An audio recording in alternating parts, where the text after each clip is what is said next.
Bonjour ou bonsoir, selon l'heure à laquelle vous nous regardez.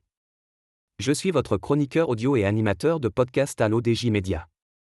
Dans cet épisode, j'ai l'honneur de vous lire fidèlement une chronique percutante de Mamouna Charki, un cri d'alerte sur la situation des retraités marocains, à la veille d'un sit-in national sans précédent.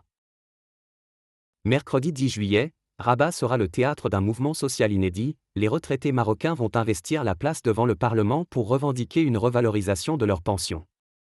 Fatigués du silence des autorités et de la précarité qui les guette, ils veulent rappeler à tous qu'après une vie de travail, la dignité n'a pas de prix.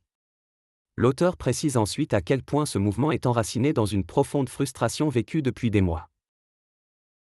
Un rendez-vous inédit pour défendre la dignité des seniors. Depuis des mois, la grogne monte chez les seniors. Entre l'augmentation des prix des produits de base, la flambée des factures et des soins médicaux, beaucoup peinent à joindre les deux bouts. La pension moyenne, souvent inférieure à 2000 dirhams, ne suffit plus pour vivre décemment. On a travaillé toute notre vie, on ne demande pas la lune, juste de quoi vivre sans tendre la main, témoigne Si Ahmed, 68 ans, ancien cheminot venu de Ceuta. L'auteur continue en illustrant la détresse croissante qui frappe même les plus dignes d'entre eux. Les associations de retraités dénoncent une précarisation croissante. Certains sont obligés de reprendre des petits boulots, d'autres comptent sur le soutien de leurs enfants, eux-mêmes parfois en galère.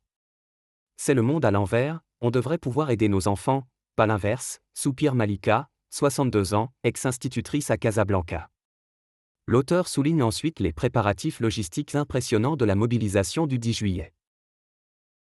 Le sit-in du 10 juillet s'annonce massif. Des cars sont prévus depuis plusieurs villes, Fès, Marrakech, Oujda, Tanger. L'objectif ? Faire entendre la voix des oubliés du système. Sur les pancartes, on pourra lire des messages comme « Dignité pour les retraités »,« Non à la pension de misère » ou encore « Après le travail, le respect ». L'auteur insiste sur le caractère pacifique, mais ferme, de ce combat. Les organisateurs veulent marquer les esprits, dans une ambiance pacifique mais déterminée. Ils espèrent que ce rassemblement sera le déclic pour un vrai débat national sur la situation des seniors. On ne veut pas de promesses, on veut des actes, insiste Abdelkader, porte-parole d'une association de retraités. L'auteur élargit alors la portée du sujet à toute la société marocaine. L'enjeu dépasse la simple question des pensions. C'est tout le modèle social marocain qui est interrogé. Comment garantir une vieillesse digne à ceux qui ont construit le pays ? Ce combat concerne toutes les familles marocaines, car chacun a un parent, un oncle, une tante ou un voisin concerné. Et demain, c'est la génération actuelle qui sera touchée. L'auteur décrit ensuite les échos sociétaux que suscite cette mobilisation inattendue. La mobilisation des retraités pourrait aussi inspirer d'autres catégories sociales. Au café du coin, on en parle déjà, si les vieux sortent dans la rue, c'est que ça va vraiment mal, lance un jeune serveur à Rabat. L'auteur aborde maintenant la réaction, ou plutôt l'absence de réaction, du pouvoir.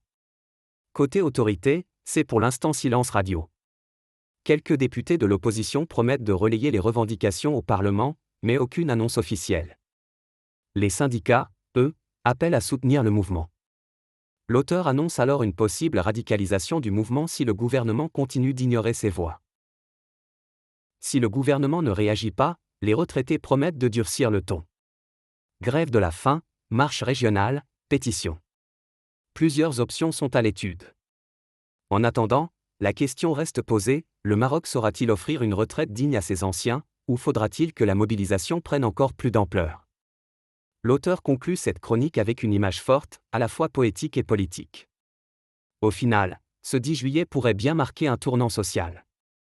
Chez nous, on dit souvent que la jeunesse doit travailler pour une meilleure vieillesse.